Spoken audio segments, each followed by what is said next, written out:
Welcome back to another video from the Debate Room podcast. As you can tell by the title, this is another prospects first look video. It's been a actual while since we did the last one of these. I think it was like 3 weeks ago when I did Cooper. I did a trade video, but I haven't put it out. I don't know if I'm going to put it out or just re-record it. I don't know yet, but it was a lot of stuff happening. The Super Bowl, trade deadline. It was just like probably much more relevant content to drop than NBA draft prospects film. But now that the trade deadline is over and All-Star break is approaching, NFL season is over. It's really time to really like lock in on actually NFL draft and NBA draft content. So as you can tell by the title, we're doing VJ Edgecombe. This is one of my guys in this draft. He's been one of my guys for around a year or so. Kind of fell off of him a little bit as far as like where I had him mocked in my big board because to start the year, his shot was not falling. His handle was an issue. And his overall production in the half court was really bad. And it really concerned me. Throughout the year, he's always been an elite defensive prospect as far as playmaking and his motor has always stood out. But I fell off of him a little bit because the offensive production was not great at all. But now, if you don't have VJ Edgecombe in your top 5 on the big board, I really don't know what you're doing. He's been arguably the second best player. He's been arguably the second best freshman in college basketball over the last 2 months or so, especially in conference play. His three-point shot is falling. He's still being a really, really good defender. His scoring is going up. His efficiency is going up. He has been, I think, the second best freshman over the last month and a half, at least, for sure. So if you don't have him in your top 5, I'm really questioning what you're doing as far as watching this draft. What's your thoughts on him, Q? I hit the player like his type of mold. Like I always like I'm cool with. Like I understand that like he's an athletic, like pretty much demon. He's pure talent. Like you just got to get him in the right spots. Like he's one of those dudes you got to like. He has to like learn, and he'll learn fast. He'll pick it up easy once he gets comfortable. You can tell you like he can get it going. Him just being an athlete allows him like to bridge gaps, specifically, especially on defense. Like as long as he's going to be a great athlete, the defensive lapses once he learns how to be a learns like actual defense, he's going to be great on that side of the ball too. He's a cool player. I think like I never had him falling below like 5, 6, 7, just because I knew like based on situations and things like that, he would get better. Like we just saw him over the summer with the the Bahamas. He was going crazy. He was doing his thing. He was pretty much the best player on their team. Like I hold that a lot. Instead of like college basketball, when things get changed around, you get into certain systems, certain teams. Like you might not be able to show like your full potential, but clearly him getting comfortable the last 2 months, he just kind of solidified him being basically a top 5 pick. I definitely think he chose the wrong school to go to because playing with Rob Wright and playing with playing with Jeremy Roach as well in that backcourt has really took away his like on ball reps. So right now he's in a role where he is a connective off guard right now, which I think is fine. But if he went to a different school where he had more on ball reps, we will get a better feel of his like creation potential and his like not league guard potential, but like scoring potential. Because right now he's like basically the third guard as far as like ball handling reps and an offense. So he's not getting a lot of isolation reps. He's not getting a lot of pick and roll reps at all. So it's kind of like limited what we can see from him as far as like a scoring potential on him. But I think VJ Edgecombe's floor is a really, really, really high impact role player, and his ceiling is a all-star level player. If he's able to get better as a scorer and a ball handler, I think the sky's the limit for him. To be honest, because of what he brings on the defensive end, what he brings as a passer, what his athleticism is going to be 90th percentile when he gets to the league day one. So when you combine all that stuff with a theoretical creation like ceiling, then it'll get a lot better. And that's why I think he has all-star potential going forward. And that's why I have him as a top 3 player in the class. For me, he's top 3. Let's get into the film though. I'm gonna get that on the screen real quick. In April though. All right, I got the film up on the screen. I forgot to mention his stats though. VJ this year, like total season, is averaging 15 points per game on 57 true shooting, 3.2 assists, and 5.1 rebounds. But where I start with VJ, I think, and it's not the most impressive part of his game, but what sticks out most, like when you initially watch him, is his motor, his athleticism. He's a really, really good rebounder as well for a guard. Kind of like a little bit like Josh Hart. I think he's averaging 5.1 rebounds in college. Is pretty good, but you would notice the motor, athleticism, jumping off the screen immediately. Like rebounding ain't the most exciting clips, but he is able to sky up for rebounds and get like transition going really quickly. And I think that's a valuable trait for a guard because you want the ball in your guard's hands to start off especially on the transition. break. Yeah. And he's a really, really good transition player. Like every single play, he doesn't take a play off. Is this okay? So He's an athlete. Like he's a pure athlete. yeah, I mean, it's kind of sort of like I'm in Thompson or Sir Thompson. Like he's not. I don't know if he's that level athlete, but he's kind of that mode. So we talked about his rebounding and his motor. Next, I think best part of his game is his athleticism and finishing at the rim. He is amazing in transition. He's at 1.160 points per possession in transition, and he's shooting 62% at the rim. He's a free athlete. So this is mostly just his finishing at the rim ability. We're gonna talk about it later. For some reason, he is not finishing well on layups. I don't know why. It's like 46%. It's really weird considering like his touch at other places is really good. But most of his scoring and most of his abilities to get to the rim is coming off the catch, like attacking closeouts and stuff and getting downhill. But he does have some stuff in the pick and roll as well. This game against BYU, he was going crazy on like every single level. We're gonna talk about it later. He doesn't have many like self creation, like I want to say flashes. Like he's not really creating a lot off the dribble, like off his own creation.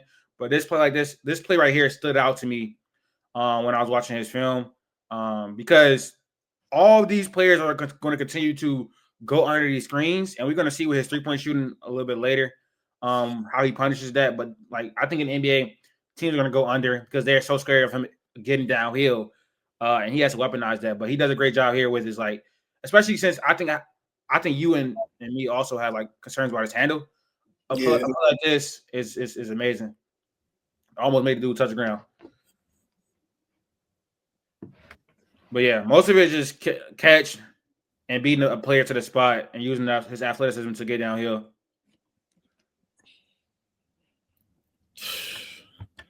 Crazy athlete.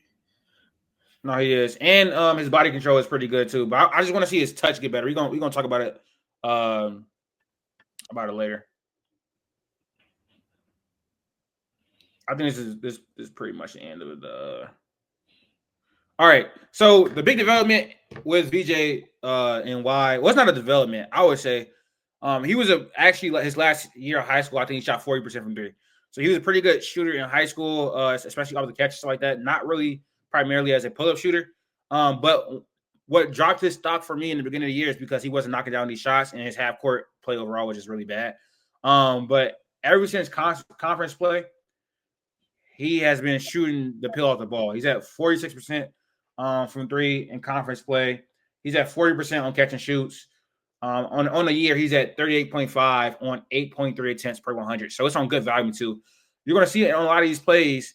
Baylor runs like these sets where they have him like come off the baseline and just like have him like off screen stuff like that into open shots. And he's shooting them with confidence. And some of these shots are not even like super wide open. Some of them are contested. His confidence as a shooter just looks so much like more. I don't know why I put a miss in there. So much more than what it was to start the year. And he's obviously knocking them down, so that helps. But I think I put this in here because I like the rep. Like, I just like the rep. It's just to show that he's gonna get open, and if he does get open, he's gonna shoot the thing. As long as he's not scared to shoot, that's gonna be good for him. That's the problem with like a lot of like Amon Thompson or Sir Thompson. Like defenses just leave them open, and that kind of like hesitant to shoot shoot. I don't think that's gonna be like a similar issue for VJ Edgecombe. But again, a lot of these defenders are going under the screen because that's probably what the game plan is to do against him. And he starts to really make them pay. It is a little bit of a hesitation right there.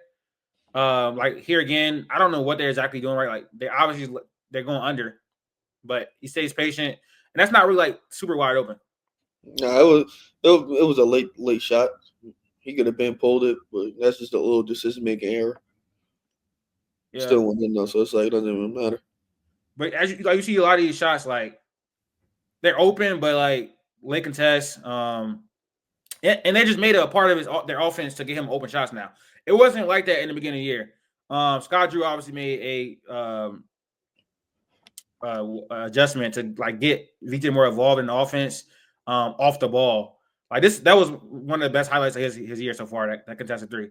This BYU game, he was going insane.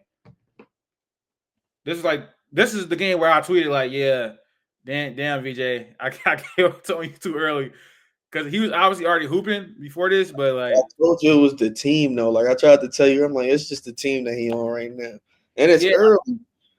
It was early, and I think a lot of this came like with Jeremy Roach when he got injured. Like I think so when Jeremy Roach got hurt, like his role, VJ's role in the offense, obviously became much more, and he stepped up to the plate. That's why I think he probably should have went to another school. Yeah, he's a player that needs reps. Like you just got to give him the reps, and then everything else will just flow through later. But peep though, like also the jump shot, the form, all that it looks fluid. It looks like I like the form, all that type of stuff. The release is it's not the quickest, but he has a good release. So I think he's going to project to be a good shooter in the league, especially off the catch.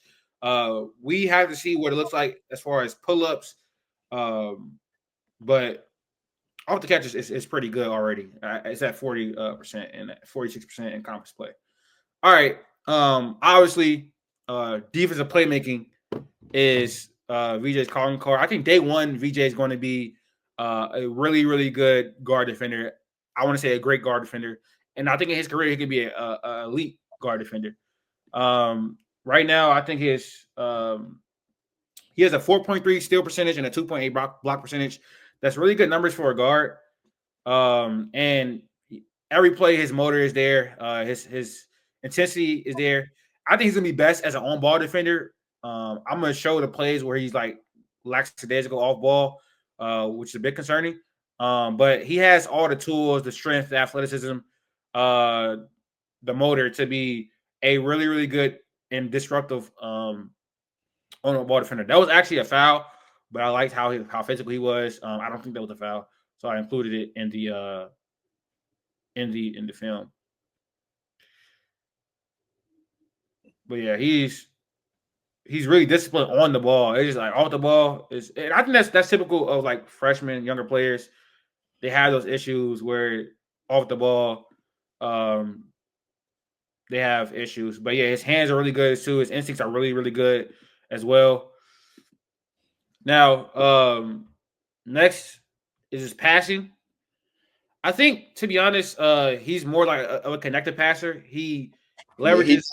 He can't like. I wouldn't trust him to like run the offense or anything like that. But he's just like he's the dude that makes the play. Like he get the pass. He's able to make that second pass and do what he do from there. But like primary decision making, I wouldn't like make that like a main part of his like diet real early.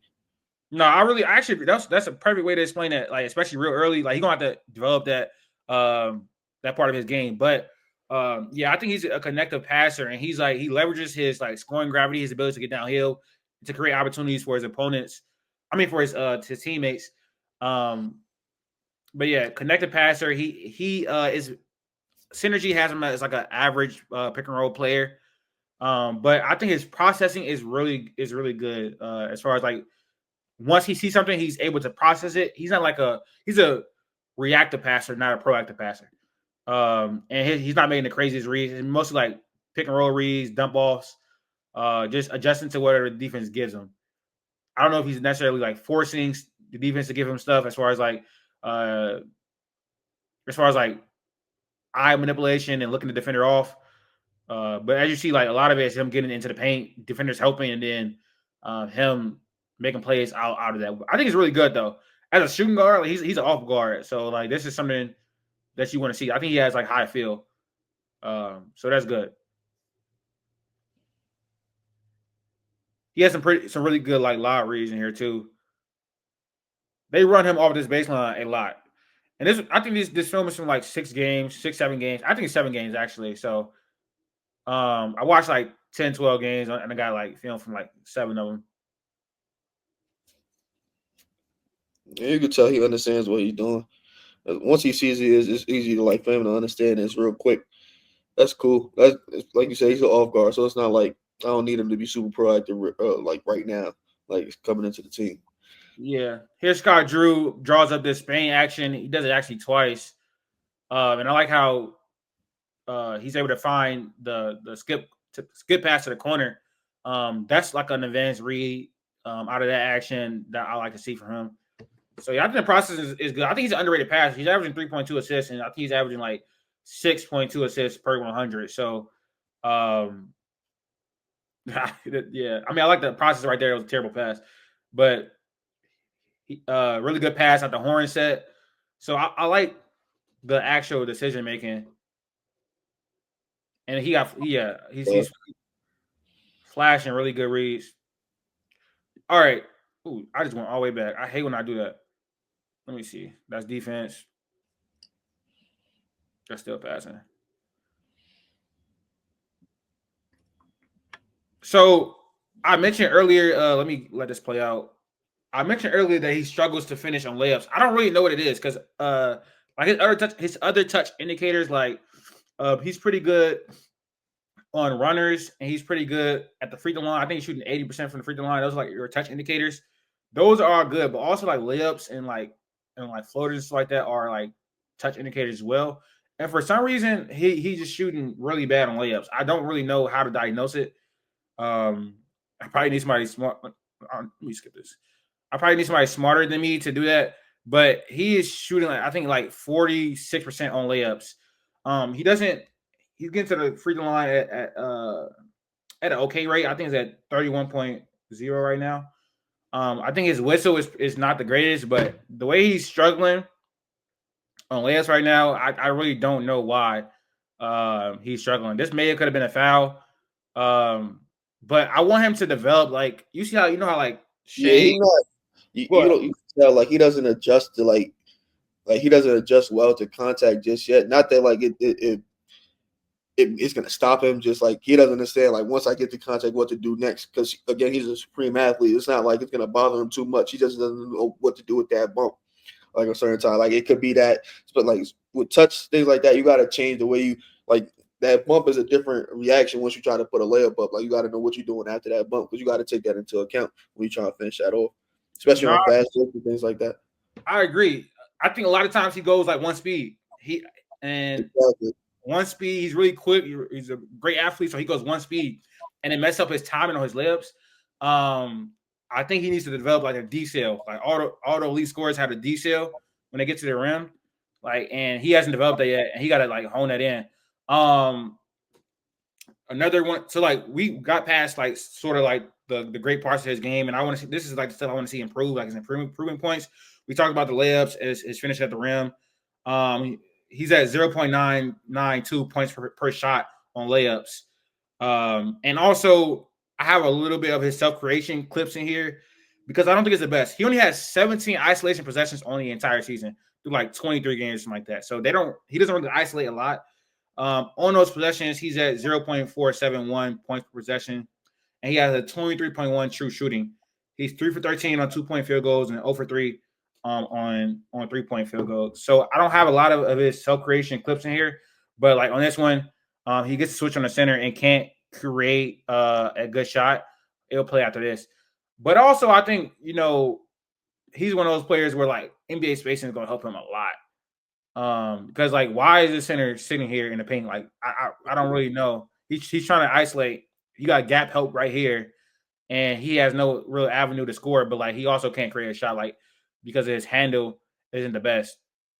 Here again, is another isolation possession. The center is, I mean, The spacing it's not the best. I'm not gonna lie. It's just not. It's not the best, but he's able to work. But he already chose to go into the isolation. If he would have dumped that off, he would have did something else. But it's like obviously to play for me, so you for me flood the other side. Don't come on come on the side because you mess things up. But that's college basketball. You know how that goes.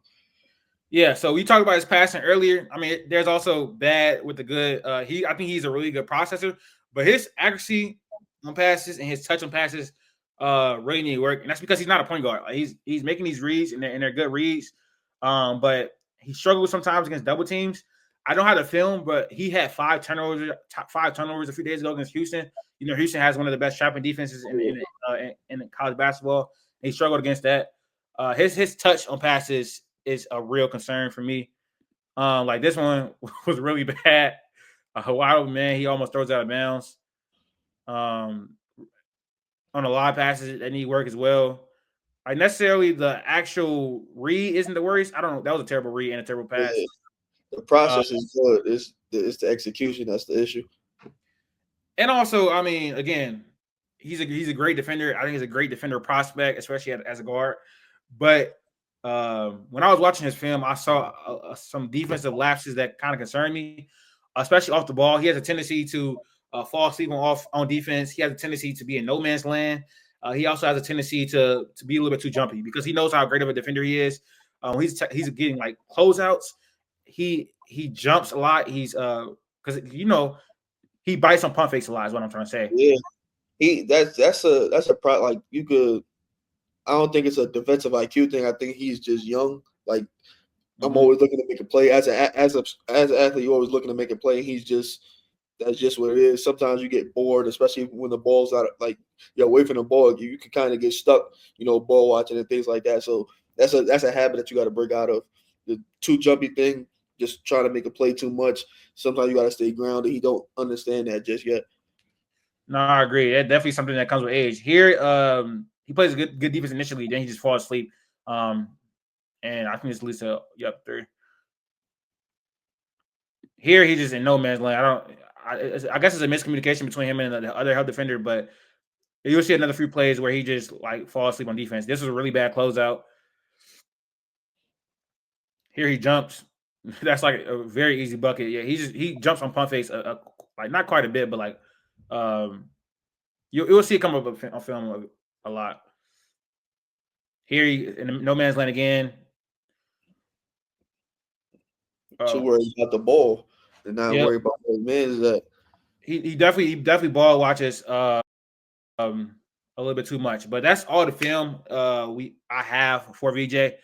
The defense I think is gonna be really good. I think VJ he'll come in as a connective, play finishing, 3-and-D guard, and that's a lot of stuff you like. What you really want to improve is the handle, self creation, the shooting consistency, the touch around the rim. You want that to improve for him to like reach his ceiling and become a star. But I do think he has star upside, like a little bit like Victor Oladipo. I've been saying that for a few months, and I'm gonna continue to push it. What's your closing thoughts on VJ and where you got him ranked as a prospect? I think I'm pretty sure I would have him as a top 5 prospect. Getting young but super athletic. That's easy most to build around. Obviously, he has a good indicator that you want on the team.